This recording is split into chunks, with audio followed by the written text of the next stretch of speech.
Buqim në bu CHI. Bu CHI podcast.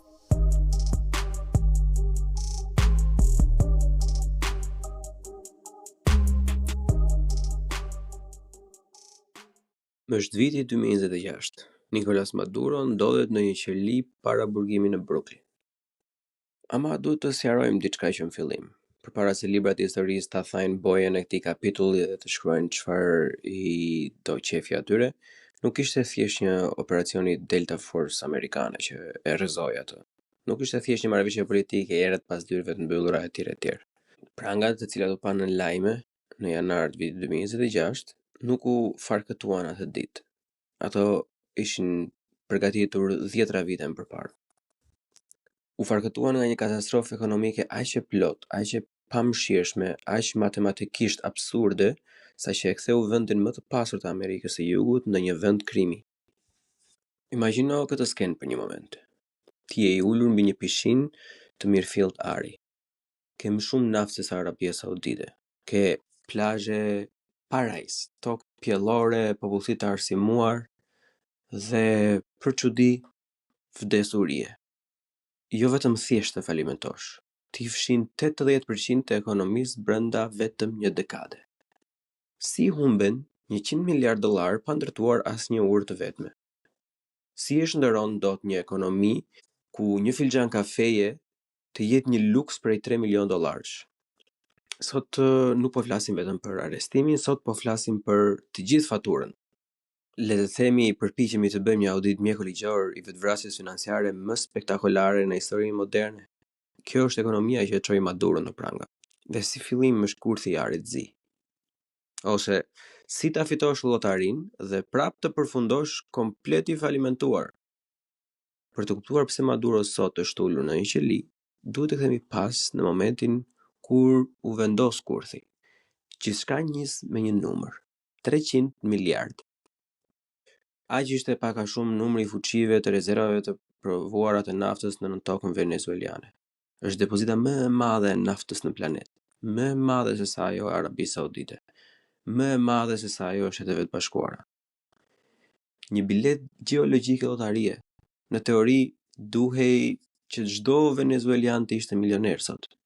Ndërsia është se nafta është goxha xheloze. Kur Maduro mori timonin në vitin 2013 pas vdekjes së Hugo Chávezit, ai trashëgoi një makinë që tashmë nxirrte nga para mbrapa motori, bile edhe kapasqyrat. Për vite me radhë, shteti venezuelian ishte i infektuar nga një sëmundje klasike ekonomike. Ato çfarë ekspertët e ekonomisë, ku unë nuk bëj pjesë, e quajnë sëmundja holandeze. Sa për një hyrje të vogël në ekonomi, ta shpjegoj me moll. Kur fiton shumë para duke shitur një burim natyror, në këtë rast naftë, monedha jote forcohet artificialisht. Dhe kur monedha forcohet, importet bëhen jashtëzakonisht të lira. Pse të rritësh domate në Venezuelë kur mund t'i blesh ato nga Brazili për shembull? Pse të ndërtosh makina kur i merr nga Toyota, të gatshme direkt? Dhe kështu Venezuela ndaloi së prodhuari, ndaloi së kultivuari, ndaloi së fabrikuari. Ata thjesht nxirrnin naftë, e shisnin dhe blinin gjithçka tjetër me lekë të naftës. Dhe për një kohë funksionoi. Për sa kohë që nafta ishte $100 fuqia, ishte fest absurde, luksoze e dehur pafund. Por Maduro nuk trashëgoi vetëm një ekonomi të varur nga nafta, ai trashëgoi pompën e thyer, e kalbur. Vite më parë, në një moment egoje që do ta dënonte gjithë kombin, qeveria kishte shkarkuar rreth 20.000 inxhinier dhe gjeolog nga PDVSA-ja, që është kompania shtetërore e naftës në Venezuelë. Pse? Po sepse kishin bërë mëkatin sipas këtyre që kishin hyrë në grev. Dhe normalisht siç ndodh në shtetet që drejtohen nga autokrat, ata u zëncuan me militant politik. Njerëz që dinin shumë për të brohuritur slogane dhe pothuajse asnjë lloj gjëje për mbajtjen e tubacioneve toksore me presion të lartë. Tingëllon si histori e dëgjuar kjo? Shumë afër shtëpisë apo? Kur Maduro ul në karrigen e madhe, infrastruktura ishte tashmë duke u kalbur. Pompat po ndryshkeshin, tubacionet po rridhnin dhe çdo lloj gjëje tjetër. Nuk po futem detajet, nuk jam as i fushës. Por ai kishte nevojë për para që festat vazhdonte normalisht. Se kur janë mësuar në fillim, nuk heqin dot dorë kollaj. Dhe kështu në vend që të riparonte platformat e naftës, ai hapi arkën. E trajtoi PDVSA si një bankomat personal. Pra, nëse I duheshin një para për miting, ai merrte nga kompania e naftës. Nëse I duheshin lek për të paguar një general, I merrte nga nafta. Për të më mbajtur diçka, I fshir. Nuk ekzistonte buxhet për të më mbajtur diçka. Dhe këtu vjen koshta e parë në Arkivol, kolapsi I prodhimit. Kur Maduro mori pushtetin, Venezuela prodhonte gati 3 milion fuqi nafte në ditë, 3 milion plak. Në momentin kur prangat ju vendosën në duar, prodhimi mezi qëndronte mbi 800.000 fuqi në ditë për vite me radhë. Është një çik më pak se sa 4 fishi çfarë ishte më përpara. Është çmenduri kur e mendon. Dhe në pikën e tij më të ulët në vitin 2020 prodhimi I naftës ra deri në 337.000 fuqi në ditë. Një nivel që më parë nuk ishte parë qysh prej dekadash. Një shifër pothuajse qesharake për një vend me rezerva monstruoze nafte që arrin mbi 300 miliardë fuqi, e kupton? Flasim për shifra kolosale. Kjo është doktrina pak a shumë e ekonomisë Maduros. Ai pothuajse vrau lopën që milte. Me lapa ngrën, e lapa pastruar, e lapa mirë mbajtur, edhe pastaj çuditet në fund pse nuk bën lopa qumësh. Edhe parat daluan së derdhurin në ark nga viti 2014. Edhe një njeri normal do mendonte ai sigurisht normal pasaj që uli shpenzimet, e ngushtoi ripin, mori masa kursimi, kështu qëra. Po. Asgjë nga këto nuk ndodhi dha. Çfarë bëri ai ishte akoma më keq. Ai dërgoi drejtuesin e shtetit te makineria e shtypjes parave dhe nisi vetvrasja nëpërmjet inflacionit. Në 2014 çmimet e naftës shemben, bankomati I ekonomisë u shtërua, qeveria kishte miliarda detyrime për të paguar, programe sociale, subvencione, borxhe, paga, ushtrisë, më thet sash, një qeveri normale do të rritej taksat, po do të shkurtohen shpenzimet. Maduro, ai vetëm u kthye dhe I dha bankës qendrore shtyp sa më shumë para. Dhe kështu nisi feri. Kjo nuk ishte thjesht inflacion, miq. Inflacioni është deri diku, le të themi, I përtypshëm dhe I pashmangshëm. Ky ishte hiperinflacion. Një lëvizje ekonomike kaq I shpejtë sa thyen çdo matës së zakonshëm. 2013 inflacioni ishte 56%. Shqetësues, por akoma I menaxhueshëm në teori, minimalisht. Në 2014 rritet dhe vazhdon. Në 2015 vete diku te 180%. Në 2016 futet në zonën e hiperinflacionit, 2017 ting 863% inflacion dhe në 2018 çmenduri e pa precedente, pa parë ndonjëherë, të paktën në modernitetin ton, mbi 130.000% sipas Bankës Qendrore. Disa vlerësime të jashtme pastaj sugjerojnë normalisht që ishte më keq akoma në vitet në vazhdim. Po merrni vetëm me këto një. Tani imagjino një skend vogël. Shkon në gjumë të hënën, një vezë kushton $1 deri të premte në njëjta vezë 3.000 euro. Çmimet nuk ndryshojnë çdo muaj, as çdo ditë, ndryshojnë nga ora në orë plak. Bile ka pasur të dhëna që restorantet nuk jepinin më menut, sepse kur përfundoi antipastën kishte ndryshuar çmimi biftekut për shembull. Moneda kombëtare, bolivari që kanë këta, humbi çdo vlerë reale, për të qenë I drejtë. Ishte më lirë të përdorje kartë moneda si shami letre, sesa të përdorje për bler shami. E kupton? Po ta përsërisë një herë. Ishte më lirë të përdorje kartë moneda si shami letre, sesa të përdorje për të bler shami letre. Domethënë të duheshin më shumë kartë moneda për të bler një pako farsoleta se sa farsoleta kishte brenda. Kupton çfarë çmenduri po flasim? Njerëzit filluan të ndezin ato në sende artizanale si çanta, sepse vlera artistike ishte më e lartë se sa vlera e parave në vetvete. Dhe nuk është shaka. Çfarë bëri Maduro do thoni ju për këtë? Mos vall pranoi gabimin. Asnjëherë. Ai shpalli luftë ekonomike. Fajsoi tregtarët, fajsoi CIA, fajsoi gjithçka përveç sistemit që ai drejtonte. Ushtroi presion mbi ushtrinë për të detyruar pronarët e dyqaneve që të ulnin çmimet. Shite këtë televizor për $10, thoshte ushtari pronarëve. Pronarët e bënin normalisht dhe pastaj nuk kishin lek as për të blerë një televizor tjetër, as për ta shitur. Dyqanet bosh atiseshin fare pastaj. Edhe kjo është gozhda e dytë në Arkivolet, I shkatrimi I çmimeve. Tani një ekonomi mbështetet në një gjë të vetme, në besim. Besimi që paraja është vërtet e vlefshme. Besimi që një kapuç apo një palë këpucë që shet sot do të zjas për të bler buk nesër. Maduro këtë besimin e mori edhe në kosh, bam, mbaroi. Duke shkatruar monedën, çdo transakcion u kthye si biçim sulm paniku. Njerëzit I shpenzonin pagat sa po I merrnin duke bler koma, oriz, detergjent, sepse mbajtja e parave në xhep ishte si të kisha akull, edhe shkrinte në diell.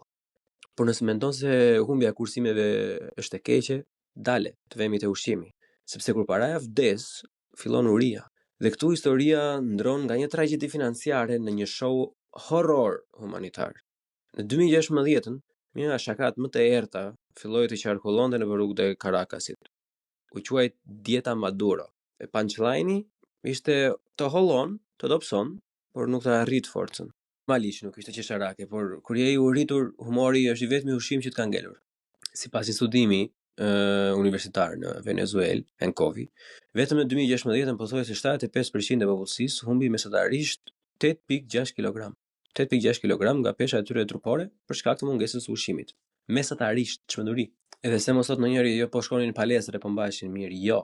Arsyeja ishte po humbnin vakte ushqimi plak, nuk po hanin gjitha vaktet. Kjo është gozhda e tretë, arma e mungesës. Kur ekonomia u shemb, raftet e supermarketeve u zbrazën, por qeveria gjeti një zgjidhje, thua ti, zgjidhen çdo gjë. Krijuan diçka të quajtura në anglisht clap boxes. Paketa ushqimore lokale, prodhimi i subvencionuar që shpërndaheshin direkt në familje. Në letër dukej si një ndihmë humanitare, në realitet ishte litar politik. Nëse protestoje kundër Maduros, asnjë paketë për ty legen. Nëse nuk nënshkruaj listën e partisë, normalisht prap asnjë lloj pakete s'merrje, ti se je disident, je i lig. Nëse banove në një lagje që votoi për opozitën, ndoshta kamioni nuk kalonte fare se ishte i dëmtuar apo nuk i punonin rrotat apo motori. Kështu që lutu sipër. Po tani ky auditimi shkon edhe më thellë. Nuk ishte vetëm kontroll, ishte në të njëjtën kohë dhe vjedhje. Ani mend atë tipin me emrin Alex Saab. Ai ishte financieri i Maduros, i përfshirë vonë në një shkëmbim të burgosurve me SBA në vitin 2023. Hetimet zbuluan diçka super të ndicë që qeveria po importonte ushqime me cilësi të ulët shpesh të papërshtatshme për konsum njerëzor. Ata blinin qumë shplur nga Meksika për shembull, pa vlera ushqime reale, faturonin miliona shtetit venezuelian dhe përfitonin diferencën për veten. Ndërkohë fëmijët venezuelian rrëzoheshin në shkolla nga oria. Regjimi e kishte kthyer urinë në model biznesi plak. E kupton? Sa të pa shpirt, zero interes për njerëzit realisht. Mendoni për nivelin e cinizmit që kërkon të bësh kështu gjërash. Ti shkatron fermat që njerëzit të mos rrisin ushqim. Shkatron monedhën që ata mos blejnë ushqim dhe pastaj u thua mos u shqetësoni, unë do t'ju ushqej. Nëse rrini në gjunjë normalisht, nëse përkuleni, nëse mputhni këmbët. Ky lloj krimi ekonomik bëri diçka që partitë opozitare nuk e bëjnë dot. Shkatroi shpirtin e klasës punëtore. Nuk mund të luftosh një revolucion me bark bosh. Kur shtëpia është në zjarr, nuk diskutohet arkitektura e çatis. Ti thjesht hidhesh nga dritarja blek, një orë përpara. Deri në vitin 2018 Venezuela nuk ishte thjesht në zjarr, ishte ferro blek, furr, dante. Dhe normalisht njerëzit morën një vendim në ato. Meqë nuk votonin dot në jetën reale me flet votimi kundër Maduros, do votonin me prezencën e tyre, me këmbët e tyre.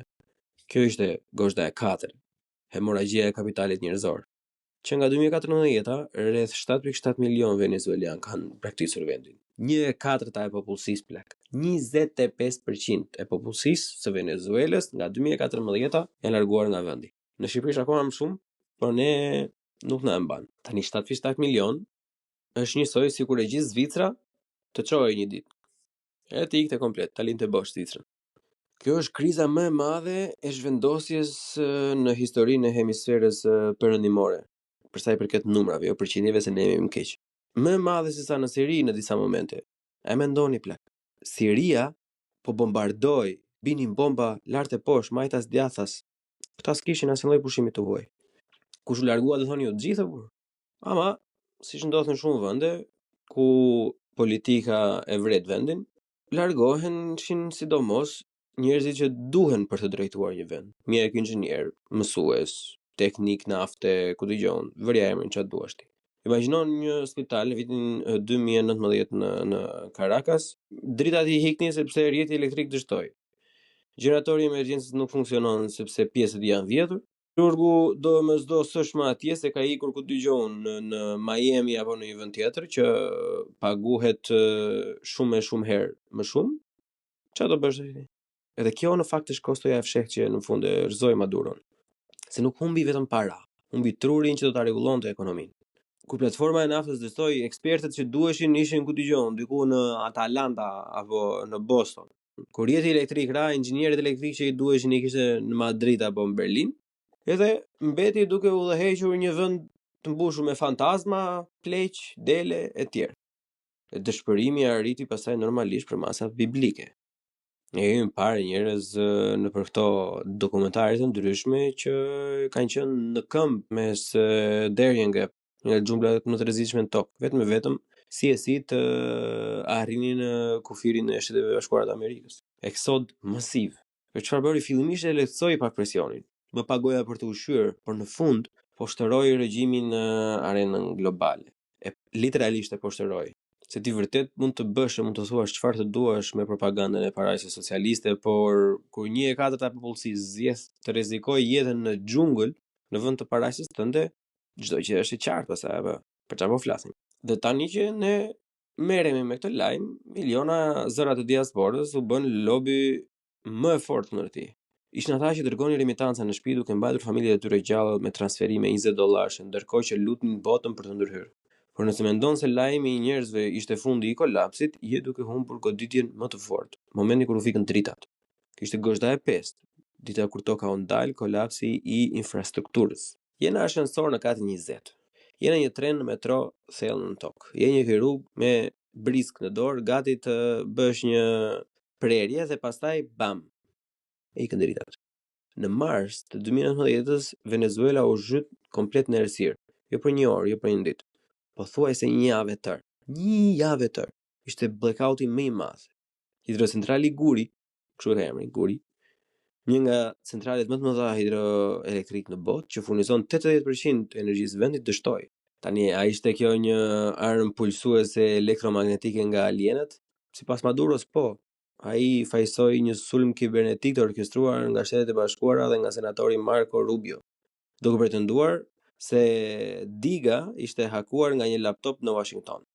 Por inxhinierët e pak që kishin mbetur aty, ata të tre, e dinin të vërtetën. Ishte thjesht neglizhenca. I mban mend ato që përmenda për pak më përpara, një 20.000 punonjës të naftës së shkarkuar. E njëjta gjë ndodhi dhe me rrjetin elektrik. Edhe bari rreth stacioneve dhe nën stacioneve nuk po pritej më. Shpërtheni zjarre, njëm 2. Ndaluan se zvendësuari turbinat, lejuan sistemin të kalbëzohet derisa thjesht ai dërzoi shpirtin. E kur energjia u shua, pompat e ujit ndaluan. Tani je në një vend tropikal që është aq vaps sa është atje, pa ajër të kondicionuar, pa ventilator dhe tani pa ujë në rubinet. Edhe njerëzit dolën nëpër lumenj, si guja që është aq i ndotur, po thuaj se ujë helm, vetëm për të larë rrobat ose për të përdorur tualetin. Horrori në fakt vinte nga spitalet publike, ku inkubatorët për bebet ndaluan për shembull. Makinat e dializës u fikën, pacientët vdiqën vetëm sepse makineritë që i mbanin gjallë nuk kishin energji. Ky ishte momenti kur ekonomia ndaloi së qenie thjesht një shifër dhe u bë kërcënim fizik për jetën. Shteti kishte dështuar t'u siguronte dy gjërat më bazike në qytetarit, drita dhe uji. Dhe në një ironi që do ta bënte çdo skenarist Hollywoodit të skuqi, regjimi gjeti një mënyrë për të mbijetuar. Ata kuptuan se Bolivari ishte i vdekur dhe për të qëndruar në pushtet, duhet të pranonte ato që urrenin më shumë. Kjo është gozhda e 6, marrëveshja me djallin, dollarizimi. Deri në 2020 në Venezuela ishte zyrtarisht zonja e mbrëmjes. Një rrugë sheh njerëz duke kërkuar ushqim me qese plerash, një rrugë tjetër sheh dyqane luksoze me Nutella, vitamina të importuara, PlayStation 5, shampanja, treqe, shejtan. Kjo ishte ekonomia zombi. Pas viteve duke bërtitur Yankee shkon në shtëpi, Maduro bëri të pabesueshmen. Ai legalizoi heshturazi dollarin amerikan. Ndali përpjekjet për të kontrolluar kursin e këmbimit, sepse thjesht nuk mundej më plot. Lejoi dollarin të rrithë e lirshëm dhe pa pritmas Venezuela u nda direkt në dy shoqëri. Shtresa e parë, 95% që njerëzve që fitonin bolivar të pavlerë, siç e thamë ne, ishte më e pavlerë se sa letra për të çirë. Dhe shtresa e dytë, 5% i krerët e qeverisë gjenerale dhe ata me familje jashtë që kishin dollar. Kjo krijoi një fluks luksi në Caracas. Restorantet e reja me biftek $100. kazino të rihapura, që në realizoi iluzionin se gjërat po përmirësoheshin. Influencerët thoshin Venezuela është riparuar, por ishte një iluzion, një ekonomi e ndërtuar mbi pastrim parash dhe remitanca. Qeveria nuk prodhonte asgjë. Thjesht pastronte aparat të pista përmes importimeve luksoze. Ka diçka që nuk bën sens në këtë histori.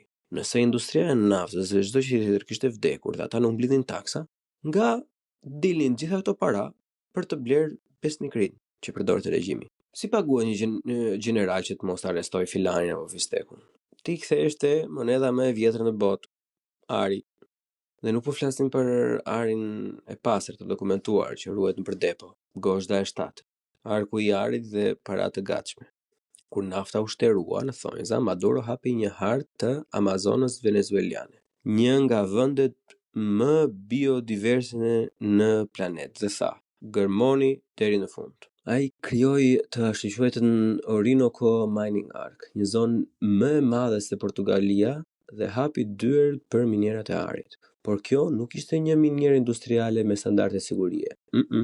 Perëndimi i egër plak. Regjimi e dorëzoi kontrollin e këtyre minierave ushtrisë së sindikatave kriminale, përfshirë guerillas kolumbian e tjerë. Ata përdorin mërkur toksik për të nxjerrë arin nga dheu. Ky mërkur pastaj hidhej në lumenj, helmonin në ujin dhe fiset indigjene dhe vrisnin çdo lloj gjëje që jetonte atje. Ari më pas transportohej me avion privat në vende si Turqia, Emiratet Bashkuara Arabe ose Irani dhe shitej jashtë regjistrave zyrtar, pa faturë, pa taksa, vetëm qese me para të gatshme të dorëzuara në pallatin presidencial për të mbajtur të lumtur rrethin që kishte filani. Si të qëndronte në pushtet, pak rëndësi ka se çfarë bëhet lart e poshtë. Kjo është thelbësore për të kuptuar. Deri në 2024-2025 Venezuela nuk ishte më një shtet, ishte një ndërmarrje kriminale që pretendonte të ishte vend. Ekonomia mbështetej vetëm në vjedhje. Atëherë, naftën e hoqe. Çfarë ka ngelur? Nxore arin, hoqe parat nga emigrantët, hoqe edhe shpresën. Por edhe krimi. Përfundimisht paguan faturat vetëm për një kohë të caktuar, sepse një ditë mbaron gjithçka për të vjedhur dhe mbarojnë edhe miq që të mbrojnë valla. Kjo na çon tek muajt përfundimtar pastaj. Gozhda e 8, mashtrimi i rekuperimit dhe zgjedhjet e vitit 2024. Nëse ndoqë lajmet, në fillim 2024-s mund të kishe dëgjuar një kërcitje, një zë të thjesht Venezuela po rekuperohet. Inflacioni ishte ngadalësuar pak, nafta rrithte shumë, pasi SBA kishte lehtësuar disa sanksione dhe Chevroni kishte marrë një biçim licence. Një marrëveshje ishte në tryezë, atë ishte marrëveshja e Barbadosit. Ishte e thjeshtë në fakt. Mbaj zgjedhje të lira në korrik të vitit 2024 dhe bota të lejon të shesësh naftë sërish, kaq e thjeshtë është. Zgjedhje të lira të ndershme. Ekonomia mund të merrte frymë dhe të vazhdojë të ngrihej përsëri. Dhe gozhda e 8 është egoja. 28 korrik 2024, dita kur ekonomia mund të shpëtohej, ndodhi diçka tjetër. Kandidati opozitar Gonzales nuk fitoi thjesht në sondazhe, ai shkatroi konkurrencën.